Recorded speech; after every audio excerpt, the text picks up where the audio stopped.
Hey, this is Pizza Dude Man Guy. This topic was suggested by Bobby Blue 4608, and we're talking about characters who have a major role in one Nintendo game from a big, long-lasting franchise, and not something like Pokemon or Fire Emblem that has a constantly changing cast, something with a consistent character base, like Mario, Zelda, and Kirby.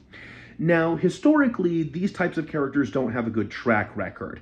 Probably our best example is Sheik, but her circumstances were special since she used to just be tied to Zelda's moveset. Now, these characters are completely viable, and as we have more of the main characters from those types of games, we might start seeing more of them. However, when I'm hearing about Nintendo characters that are getting a lot of fan requests, the ones I'm hearing the most are Bandana Waddle Dee and Waluigi, who are not one-off characters. They're just main characters that haven't been added yet, and that might be the reason they have so much support. Still, I think that as long as they stand out in some particular way, they are going to be a possibility. One example that immediately comes to mind is Ravenbeak from Metroid Dread.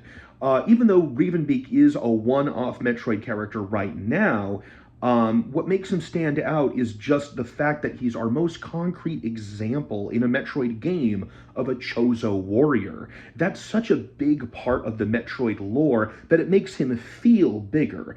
Then again, I do see people talk about Emmy, so maybe he's not definitive.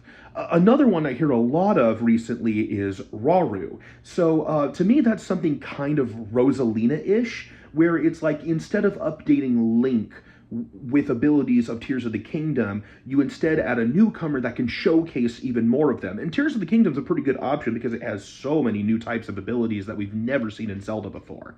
Now, I'm always cautious about Zelda one-off characters because there has always been a tendency towards some kind of recent flavor of the month pick in that regard. I remember in Smash 4, for a while, there was a vocal support for Girahim. But now that we've had some distance and some time from Skyward Sword, that vocal support is not nearly as big. So you always got to wonder if that kind of character does have staying power, where you're looking years down the line, is that character still going to be something people care about as much? Now, for Rauru, some people would argue that he's already more than just a one-off character because there are other characters in the Zelda series with that name. And I can see that. I would say the same for, like, Skull Kid. But if we're going to go with that, then I formally request that future fan-made Rauru movesets include an up special where he turns into an owl.